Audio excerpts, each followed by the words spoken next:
Oops. Sorry about that. Yeah, it just kind of ends. And there's no soundtrack, so I can't really keep track if I'm bouncing around to other windows, as I am always doing. Hi, I'm Skip Alzheimer. Welcome to the AV Geeks Lunchtime Streaming Show. That was a film making of Rusco brake linings, which showed up in a collection of old Castle films. Castle was a film distributor that marketed films to home markets, and they would oftentimes have like kind of little newsreels of sports, war stuff, stunts. Also would have cartoons that they would license from other people. Likewise, they licensed the newsreel stuff from other people. So somebody was like, yeah, I have this collection of these that my father got from my grandfather. And they were, I was like, well, I don't know if I really want to take these on, but I was like, sure, I'll take them. And in them was this amazing document for how they make brake linings. And so from now on, I'm just going to accept whatever. If somebody has a bunch of boxes of film, I'm going to take them because you never know what's going to be in the midst of them. And so I told the person who's given them to me, I was like, hey, this is in here. Do you want a copy? And so I made copies of the stuff for them, put them on DVD. But yeah, it's phenomenal. And also insanely scary because there is no masks. There's nothing that's keeping these workers from inhaling vast amounts of asbestos fibers. And this is why ultimately I put this film online, and I got law firms contacting me because they wanted to use this as evidentiary footage for basic lawsuits against brake manufacturers and manufacturers who used asbestos as part of their whatever. So, yeah, oof. A fascinating thing. And of course, I love assembly line footage and I love manufacturing footage, so this qualifies, but it does kind of highlight like the working conditions. And this film, I'm not 100% sure, but I'm thinking it came out in the 30s and it did not have a soundtrack. So there you go. This next film, I haven't seen this. It's called Walter. And I just watched a couple of seconds of it just to make sure that the color was okay. This looks to be really fascinating. So this isn't like a ha-ha film. This is like a, wow, this is really kind of interesting. So here's Walter.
It all started when I was 3. I was involved in an accident. And in this accident, I lost the use of my legs. But I remember the whole thing almost as if it happened yesterday. I remember I was in an accident, and I remember waking up and seeing from the windows of the ambulance. And then I passed out again. And I woke up again in the hospital. The room was all quiet. And I wasn't in any pain. I think I said something to myself to see if I could hear. I felt my back, and it was bloody. I had blood on my hands, but there was no pain yet.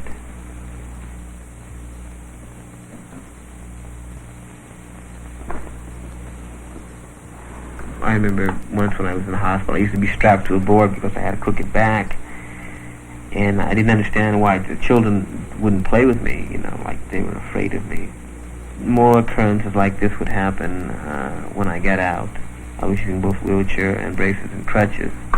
People would come by and do their daily bit, I guess. They think they're doing a good deed. They would say, "Oh, I'm sorry for you, young man." Or they would give me money, and sometimes I would refuse it, sometimes I wouldn't. I think it helped the people ease their own minds for some unknown reason, like they carried this guilt conscious thing. And I think it was when I was in my last year of junior high school in the 9th grade that I decided that I really had a handicap and that I was going to have to go out and attack the world in a very heavy kind of way because you are handicapped, and it's strange, but you give people a sort of a power over you, You don't want them to think that you can't do anything because you're physically handicapped. But they will think your mind is impaired, they will think your body is impaired because they can see that, and they think that they have to do everything for you.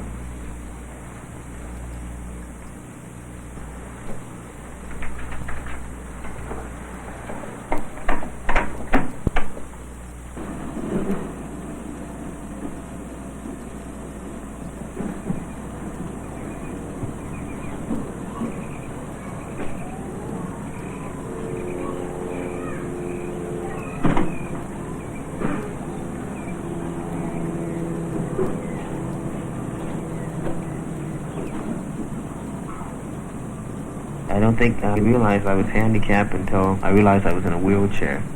I realized that there was people that could walk. I remember one thing that happened to me. The doctor came in and he said, "Young man, we're going to have to give you surgery." And I said, "Okay." And he said, "We're going to give it to you tomorrow." I remember I had the surgery and I came out of it okay, and then they gave me braces and I used braces, but I still wasn't aware of the fact that anything was really different. There were people that didn't use braces and I used braces, and that was it.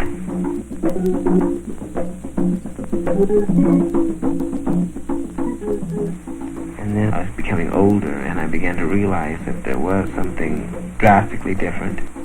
It began to dawn on me that I was not only just handicapped, but this was going to cause some problems.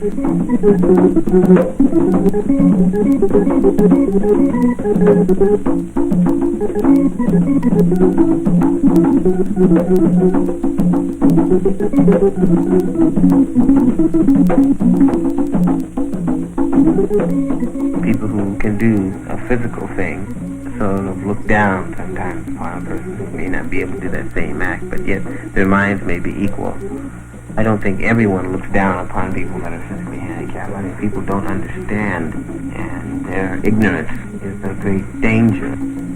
I think one of the most dangerous points also is something that's on our own side, that is the handicapped person's side, and that is a person who is handicapped but doesn't have a goal, who has let his handicap momentarily destroy him.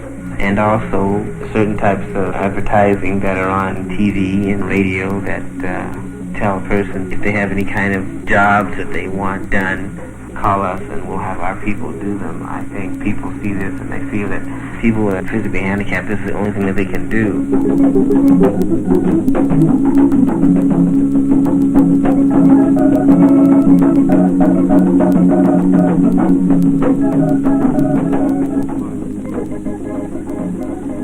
The similarities, of course, are the flat roof, and although this is two-story, this is one story. The structure is almost identical because this will repeat itself.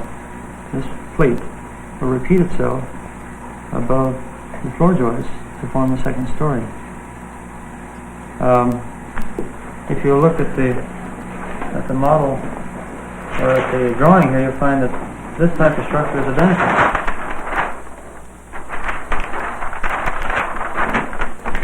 See, flat roof. An architect is what I really want to be. Type of each detail. sort of fascinated me. It really intrigued me how you could literally draw pictures with straight lines, and then from that and a few little other words and numbers, you could build something and make it three-dimensional. Not really intended to catch water, but it's intended. I've designed a wheelchair on paper. Houses fascinate me. I like to build them on paper, then I like to see them go up before my eyes. I think it'll be very useful. It's something that I can do. A formula based on the size of this member here. You know what that member is? Let's see, I call it panel here. Beam? That's nice. I was thinking of special path beam. Why would this be called a You beam? choose something, I think, when you're handicapped that also will be sort of respectable. One of these days I hope to be masters in architecture and have my AIA. They show the purpose of them is to hang. After seeing some of the work that Walter did in my drafting classes, I could tell that it might be a problem to keep him challenged because the work he was doing was of better quality than the rest of the students. I was afraid that unless I could give him more individual attention, that I wouldn't present the challenge to him that I felt he was capable of accepting. It always surprised me that Walter could carry the equipment necessary for his drafting classes and negotiate all of the turns and the elevators and the parking that had to be done with all of this equipment. Is that what you mean? Yeah, for opening like the door here and the window here. Yeah, and as I say, it's more a rule of thumb. Well, I think we're going to cover that in our next class meeting, okay? Okay.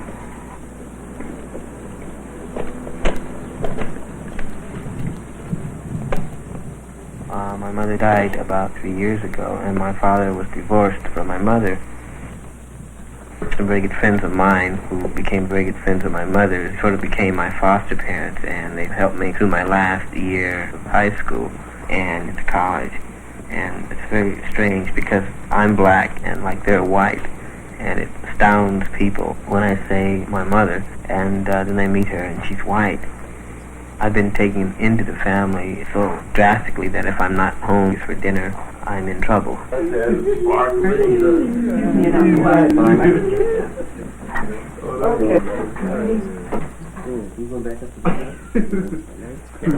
never said.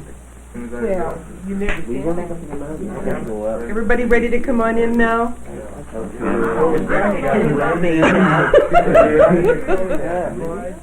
I remember before I met Walter, I always used to look at paraplegics and think, boy, those poor people, something is wrong with them, and everybody's eyes kind of turn towards them, and you go, boy, that's sad, isn't it? With Walter now, it's different. I don't even notice there's a chair underneath him. We go places, do things, it's like he's just strutting around with everybody else. Oh, come on.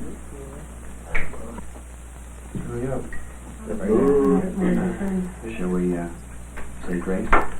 Okay. And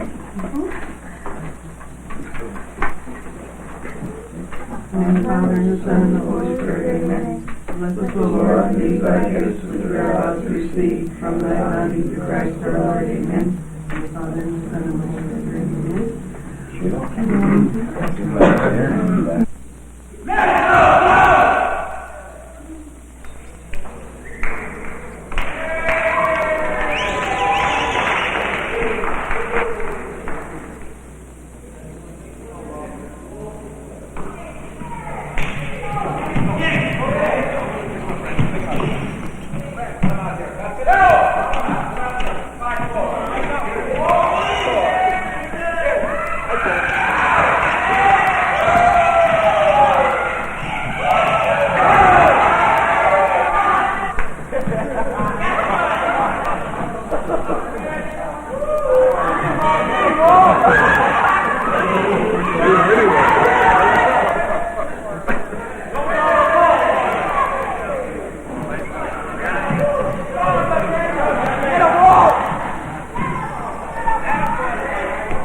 Walter came to the team about 2 months after I was coaching. And at the time, I saw in Walter an ability I enjoyed seeing because Walter had such a hustling type attitude. plus, he was so happy-go-lucky. You could almost say he was the team's clown, but I called him the cheerleader because he was always cheering everybody on. When they did wrong, he didn't jump down their back and holler at them. And Walter is the kind of person that he does everything all out. His whole heart and soul go into it. And to me, this was the epitome that Walter showed to everybody around him.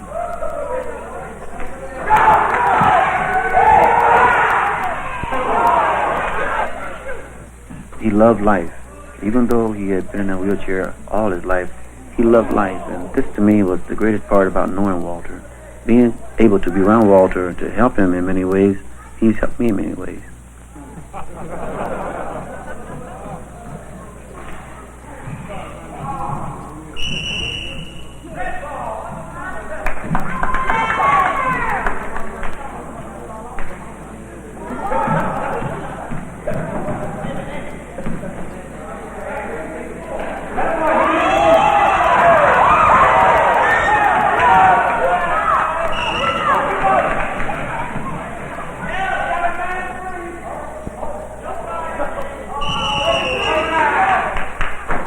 I think when you play ball, you have a desire to reach a goal, to know the ball, to know your wheelchair, to know yourself, to know your players, and you reach out for these things, and you begin to attack them, starting with yourself.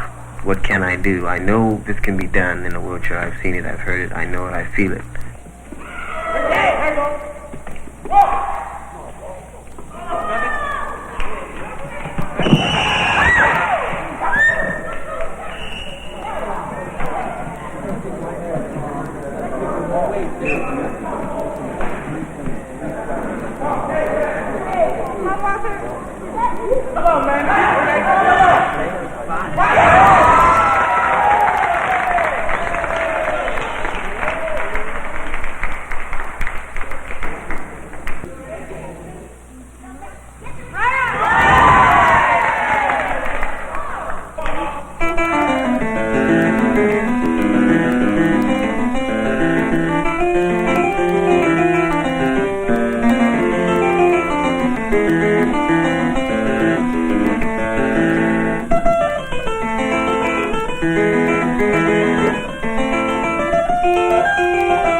It's important to set goals for yourself because every day you get up, you continue to fight to show yourself and other people that your mind isn't handicapped, but only your body is, only a portion of your body is. I don't like to use the word physically handicapped. I don't feel that I am physically handicapped. Other people look at me that way, and it's their problem, not mine.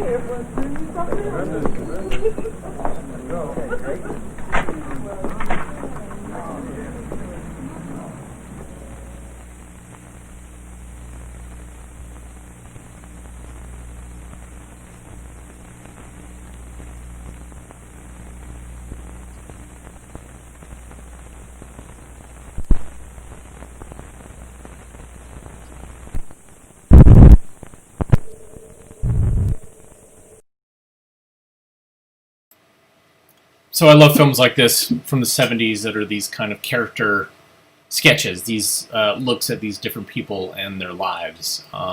There are a couple that I have that deal with people that are paraplegic or are in wheelchairs, looking at their lives. There's one called Gravity is My Enemy, who is about an artist who basically paints and draws with a brush or a pen in his mouth. Because he fell out of a tree and had spinal cord injuries. There is Leo Bierman, who's also someone who has physical disabilities, but goes to town in his little tractor every day and sells pencils. Bonnie Consuela, who I think was suffering from the thalidomide thing. So it's kind of interesting. And there's another film which I might show at some point called Boy on a Skateboard, which is it's a child who has diminished legs. And so these are fascinating because they really kind of help us think about what are the lives of these people, and really kind of an interesting look into their lives, and also look into the 70s and like how did we deal with handicapped people or differently abled people in the 70s compared to now.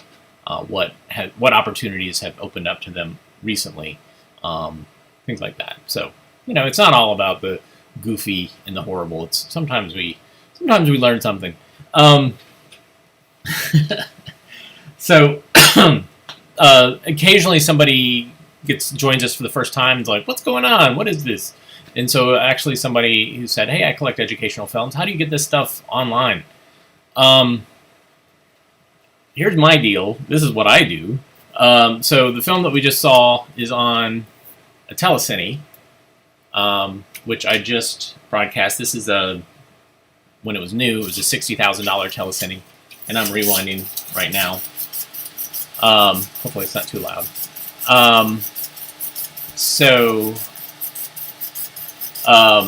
That is actually going into a box. The video signal is going into a box, which is digitizing it, and then it is being broadcast via software that I use called OBS Studio, which is open broadcast software.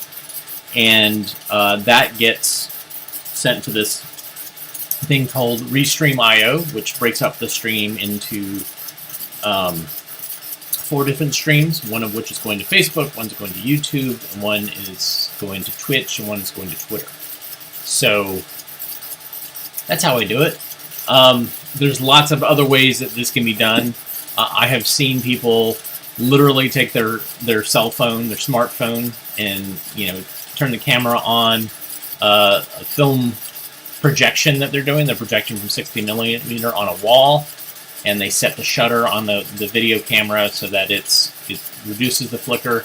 Or sometimes they don't, and then they can send Facebook Live or YouTube Live that way.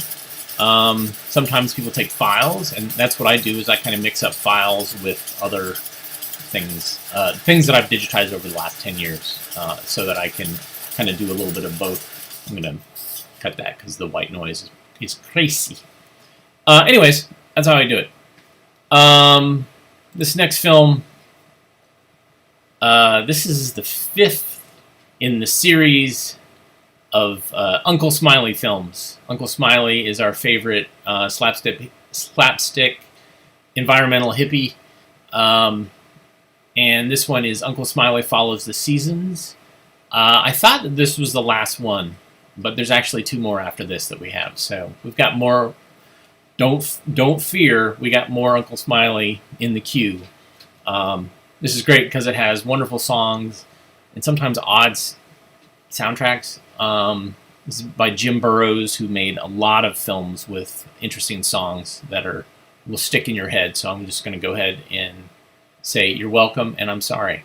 Here's Uncle Smiley Follows the Seasons.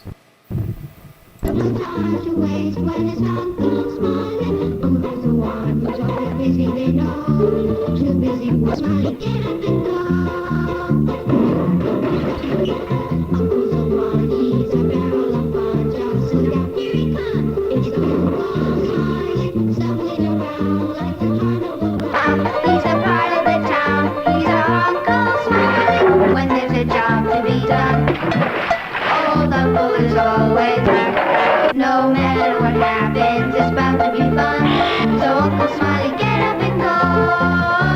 So Uncle Smiley, get up and go.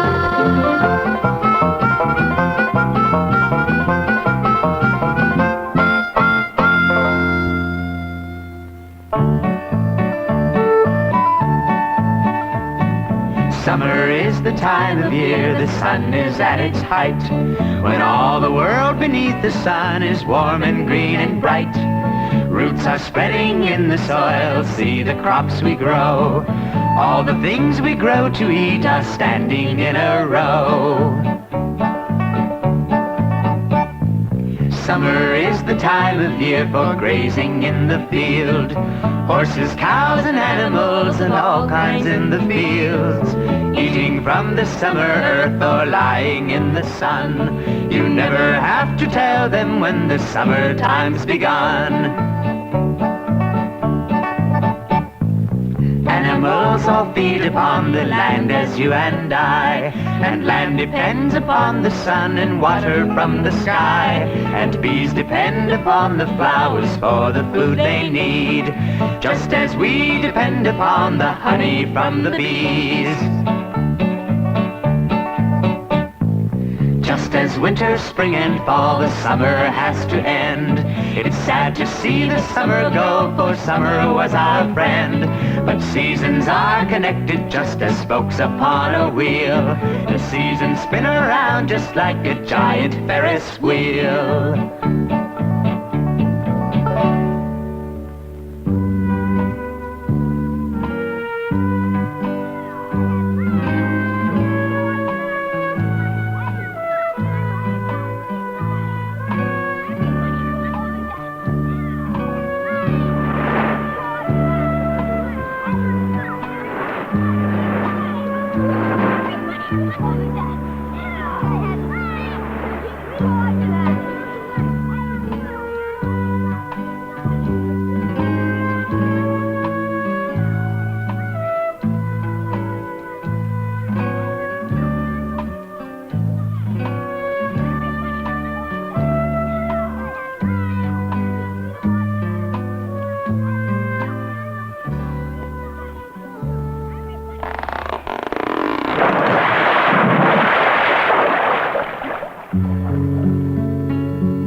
Seasons turn, watch them closely, we can learn.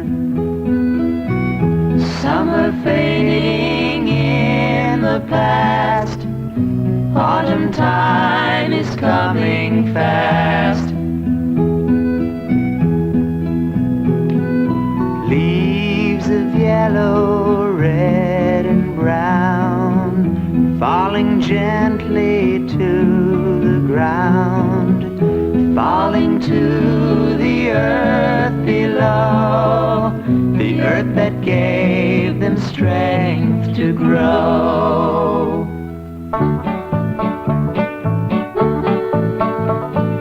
Fall has come to bring its pretty colors to our door, in the fields and meadows and upon the forest floor. Everywhere around the leaves of autumn fill the air. Feel the autumn breezes flowing gently through your hair. Fall is here, the time of year to harvest what we grow. Time to gather apples from the apple trees we know. Apples juicy, red and ripe, falling from the trees, falling to the earth with every breath of autumn breeze. Bring a bucket or a basket, anything to fill. Fill it with the ripest apples lying on the hill. Careful when you climb the tree, don't fall and bump your head. Remember, only pick the apples that are ripe and red. Autumn is the time for witches, goblins, and for ghosts. It isn't hard to find the one that scares us all the most. Jack-o'-lanterns filled with firelight shining in the night. Whoever would have thought a pumpkin could give such a fright?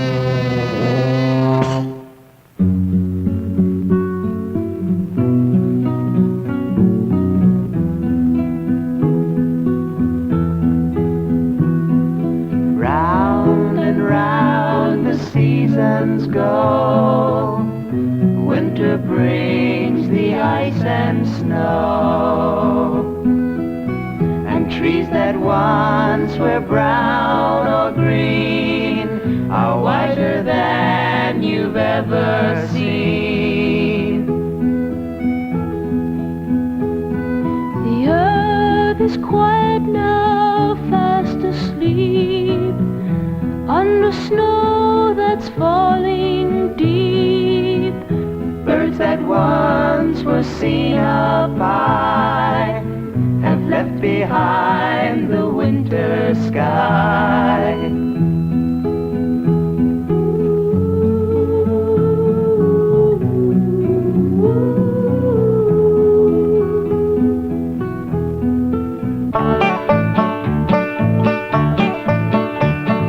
Wake up on a winter's morn to find that fall is gone.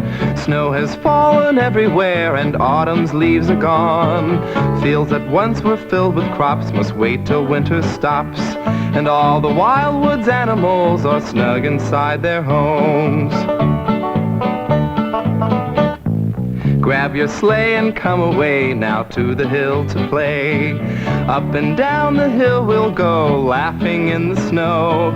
Snow is white and snow is cold, lots of fun to hold. Making snowmen can be fun for you and everyone.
Sunshine fills the air, and newborn life is everywhere. Springtime is the time when life renews itself by giving life to young that must replace the old, as spring is born from winter's cold.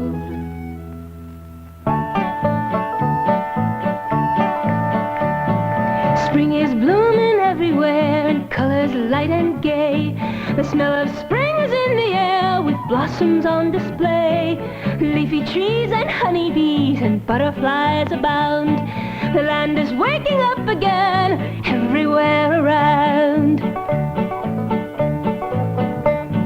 Spring is bursting forth again, the winter cold has passed, and streams that once were frozen hard are flowing very fast. Water from the melting snow and gentle falling rains are flowing down the mountains to the valleys and the plains.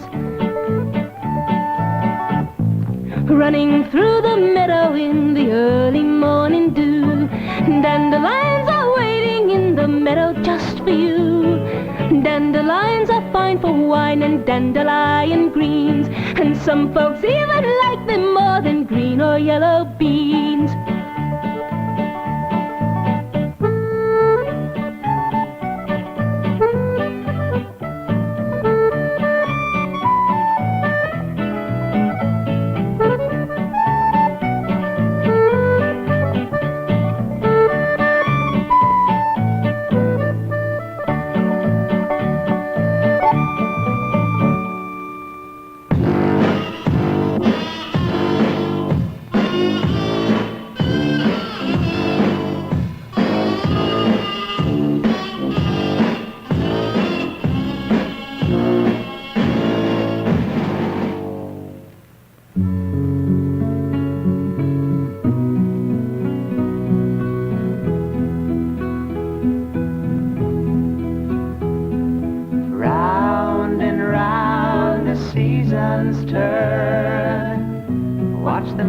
endlessly we can learn. Rising on a summer's morn, another year has come and gone. Summer is a part of all, a part of winter, spring, and fall. And touching one is touching all. The balance ties them one and all. We're connected one and all.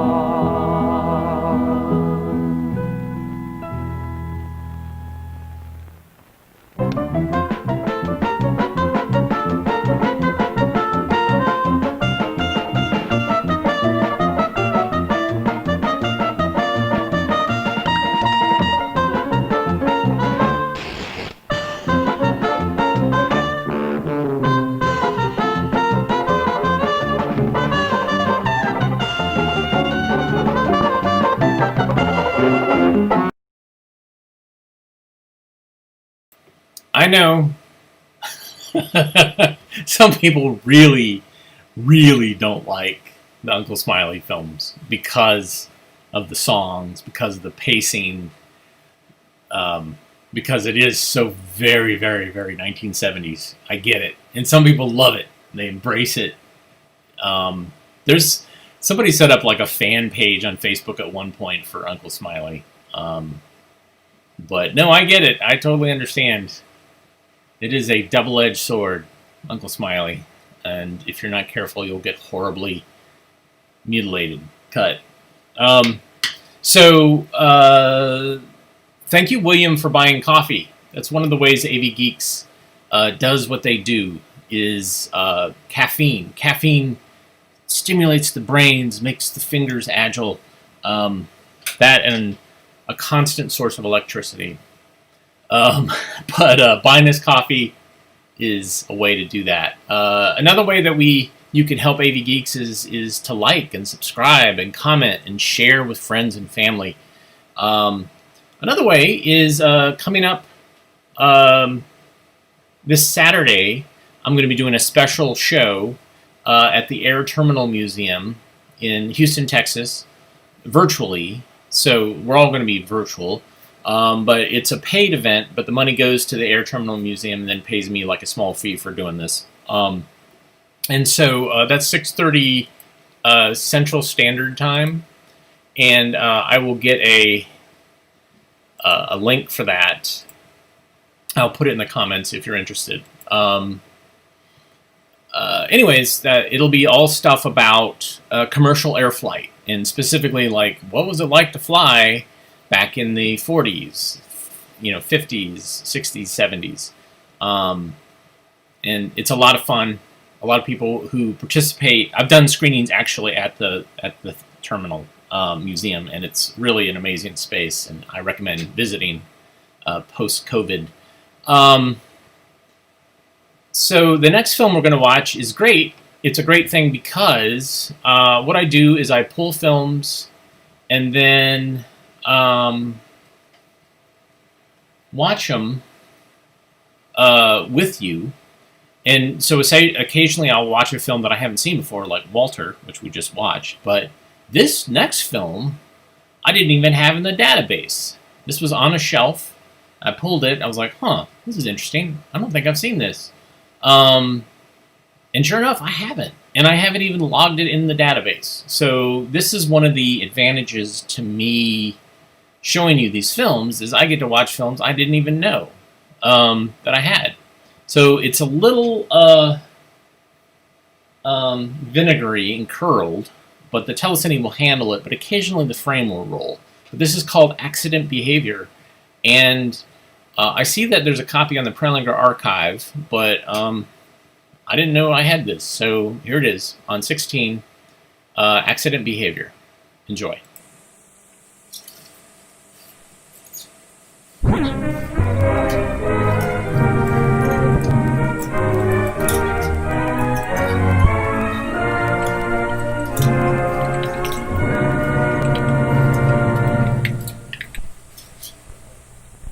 1 out of every 4 of us will become involved in a serious automobile accident within the coming 5 years. No 2 accidents and no 2 drivers are absolutely identical, but there are certain common sense rules we can all follow to help ourselves and also the other fellow.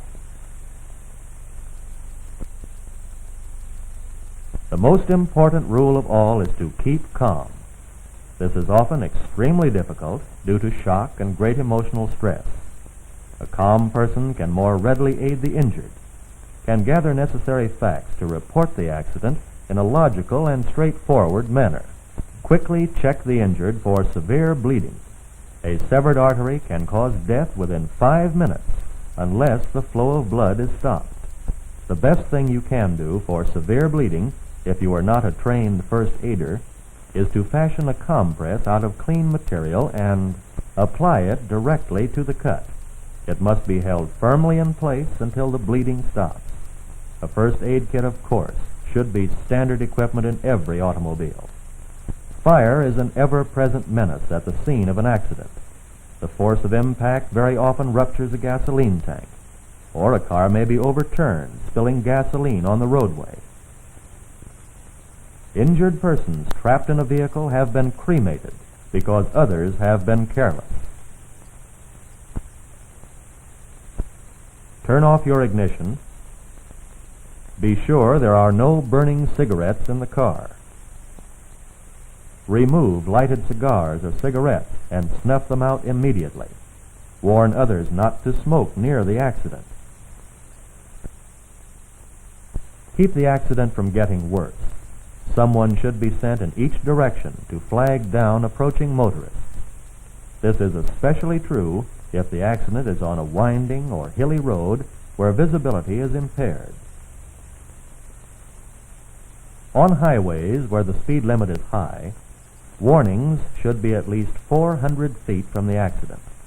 A good method of measuring a safe distance is to count off 150 paces. Be sure your warning is not misunderstood. Flares should be carried in every car for emergency use. A flare is easily seen, and its implication of danger is understood by all motorists. Don't stand on the roadway. Stand slightly off to one side where you are not in danger of being struck. Darkness brings additional hazards. Even on a straight road, it is imperative that someone be dispatched in each direction to warn approaching motorists. Here, flares are invaluable for such emergencies.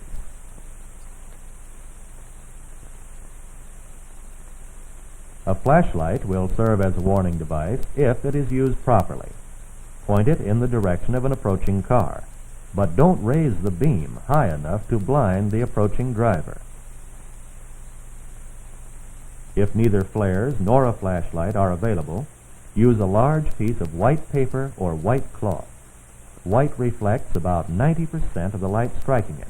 Naturally, it's more readily seen by the driver of an approaching automobile. When stopping to offer assistance at the scene of an accident, be sure to park your car well off the roadway and far enough away to allow other automobiles to pass. This will also prevent your car from being struck by an approaching automobile.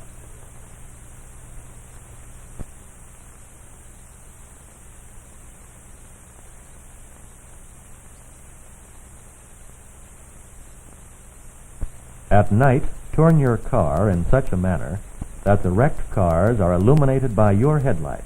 This illumination will help approaching motorists to see the accident. It will also assist in caring for the injured. If you are requested to send for the police or an ambulance, be sure to get all of the information before you start. How many are injured? Do they all require an ambulance? Is a tow truck needed? And how many cars involved in the accident? Before starting out, make a note of your own speedometer reading.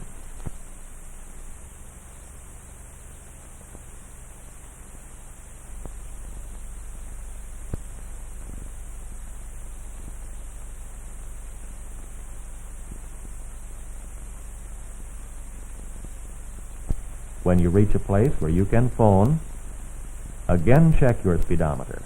Then you can give the exact distance from the place from which you are phoning to the scene of the accident. Very often you will find that people who operate roadside businesses are old hands at reporting accidents. They will know exactly who and where to phone. If they offer to phone the information for you, give it to them concisely and completely. Accidents on the highways should be reported to the state police or the highway patrol. Accidents within city limits to the local police department. The telephone operator will connect you with the proper authorities if you simply say, "I want to report an accident to the police." It is always a good idea to send at least 2 motorists for help, sending one in each direction. One may reach a phone much sooner than the other. All accidents are cleared through a central office, so you don't have to worry about duplication of services. Although certain safety precautions have been previously covered, the care and comfort of the injured is of utmost importance. If you are not a trained first aider, there are only a very few things that you yourself may do for the injured. First aid training may be obtained without cost by contacting your local chapter of the American Red Cross.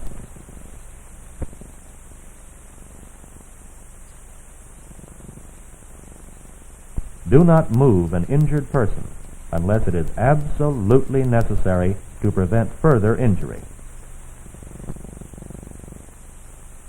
Improper handling can cause serious additional injury. It very often results in the person being permanently crippled.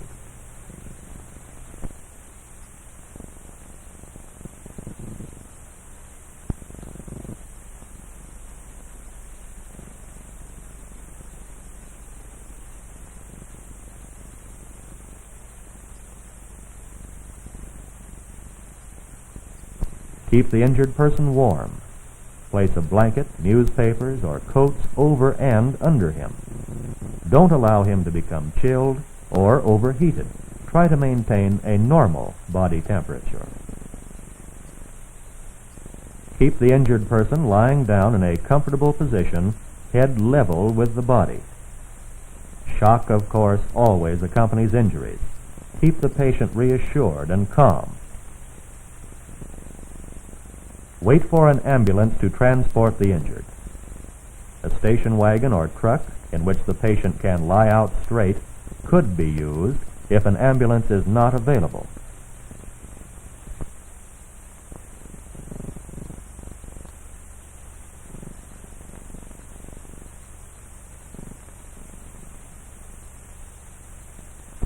An automobile should not be used for transporting the injured except as a last resort.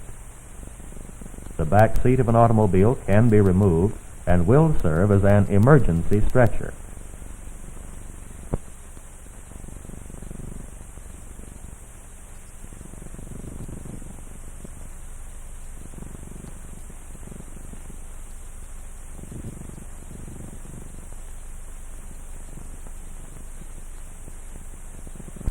Don't leave valuables in your car unattended.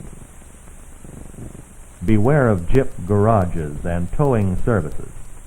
Any towing service recommended by the police or by an automobile club can be relied upon to provide adequate service at fair prices.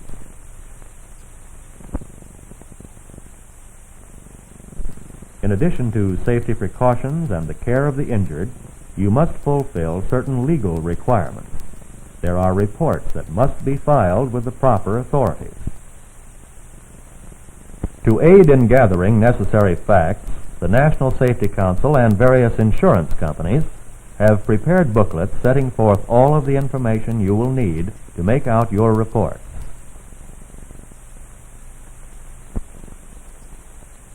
Remember, nothing is gained by roadside argument.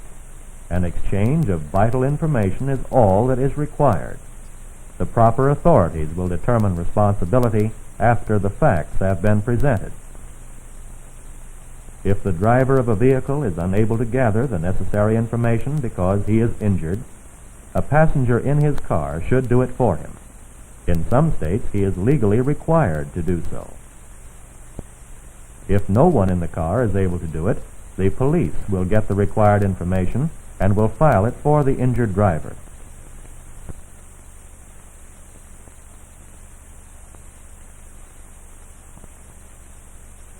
The following information should be obtained. First, procure the license number of the other car or cars involved in the accident. Note the make, year, and model of the other car.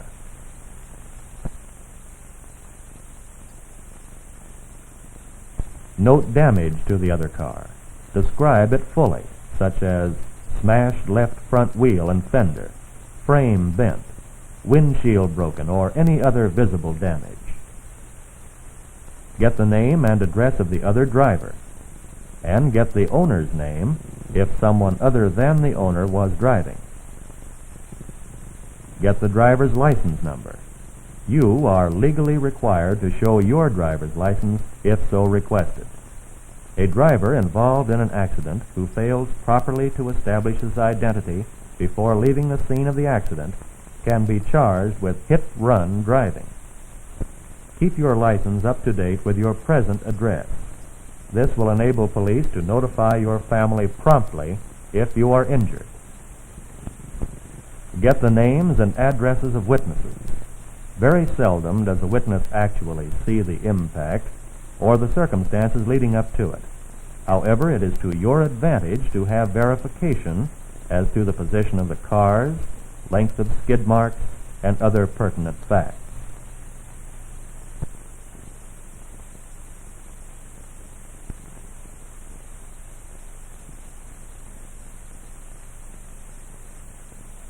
Mark down the exact time at which the accident occurred.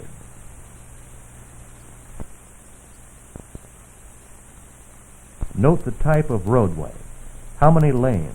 Is it paved or unpaved? If the surface is wet or icy, enter these facts also. Make a sketch of the accident location. Show the position of your car and the other car or cars.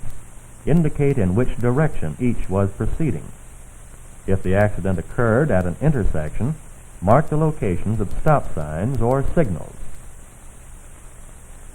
If you can do so without disturbing them, get the names and addresses of the injured. Get the name of the doctor who accompanied the ambulance. Establish to which hospital the injured are being taken.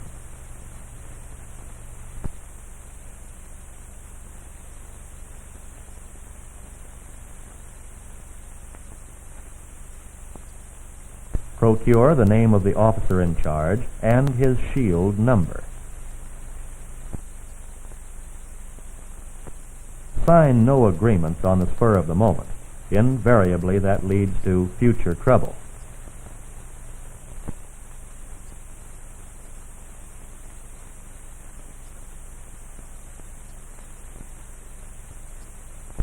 If you have a camera, take pictures of the accident, showing the extent of damage to both cars, their position on the highway, and the surrounding terrain.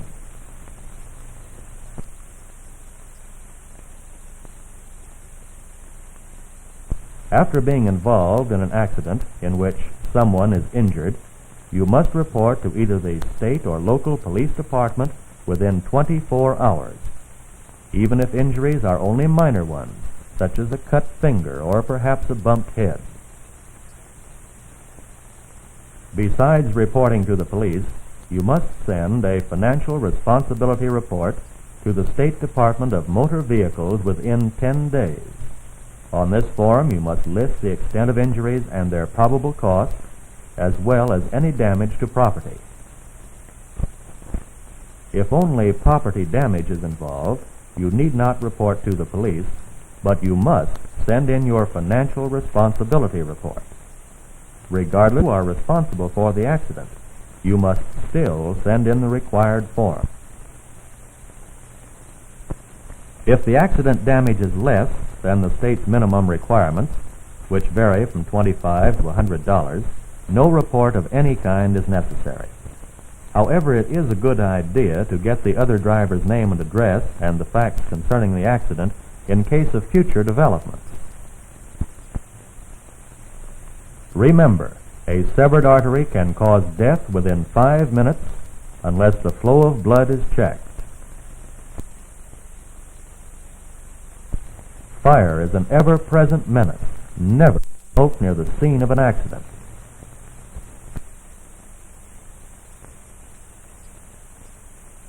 Don't move an injured person unless it is absolutely necessary to prevent further injury.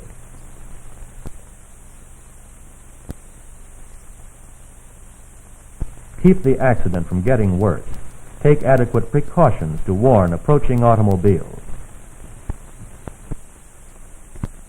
Send for the police and medical care for the injured just as soon as possible.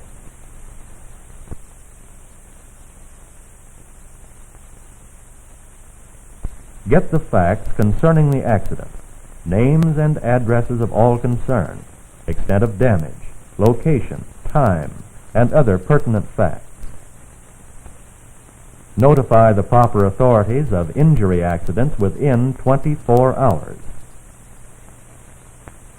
Send in your financial responsibility forms promptly. If you are insured, notify your insurance company at once. If our present accident rate continues, the odds are 50-50 that sooner or later you will be killed or injured in an automobile accident.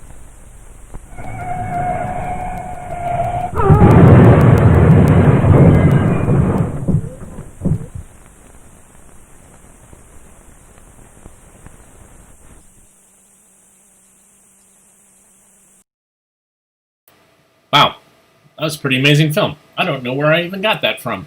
I have to do some research to figure out. So 1950. The film's interesting for a couple of reasons. One is how much things have changed in 70 years. How different... I mean, I don't even think cars were required to have seatbelts at that point. That was lap belts were pretty much a feature that you pay for, a luxury feature. And some of them probably didn't even have that option. Before there were a proliferation of cell phones, before there was 911, probably before there were first responders and ambulances, I would say, in some areas. So I like films like this because they kind of show us that. Let's see. Yeah. Thanks, everybody, for tuning in today. Very much appreciate it. Your comments and your eyeballs. And again, thank you for the coffee. Thank you for subscribing and for following and for sharing. It's really great. Upcoming show, 6:30 Saturday, Central Standard Time. avgeeks is .com is a place you can see previous shows and other things that we have online and DVDs that we have for sale. But thanks. That was fun to discover a film together. This was kind of a re-premiere. Even though I did actually digitize the one that was on the Prowlinger site, I didn't see it. I didn't actually watch it. So this was an opportunity to actually watch it. And I have other progressive pictures, films that I've digitized from my collection and from other people's collections. One on bike safety, pedestrian safety as well. So tomorrow, join us tomorrow, Wednesday, 1 o'clock. I should say Thursday I'll be having 2 shows. Hopefully I won't have jury duty because they just reported our county courthouse just had a bunch of cases of COVID, so things have been kind of wacky. Because my wife is immunocompromised, I can't really participate, and I got a doctor's note, and so we'll see what happens. But the EMEA Film Conference is going on right now, virtually. It would have been in El Paso, and So they asked me to do a screening at 11. So I'll do 2 screenings on Thursday. Now, whether or not they're pre-recorded depends on if I am in jury duty. So, fingers crossed. I certainly want to serve my civic duty, but I also do not want to expose myself to people who are not wearing masks or who are not behaving, which is currently what's happening at our county courthouse. So, anyways, we'll know more tomorrow, hopefully. Everybody have a good rest of your day, and I will talk to you soon. As always, I look to the film can to see what's going on, to give me advice. It's kind of like a fortune cookie, the film cans. And what this fortune cookie can is telling me is please rewind and to love each other. So everybody have a good rest of your day, and I will see you tomorrow. Take care.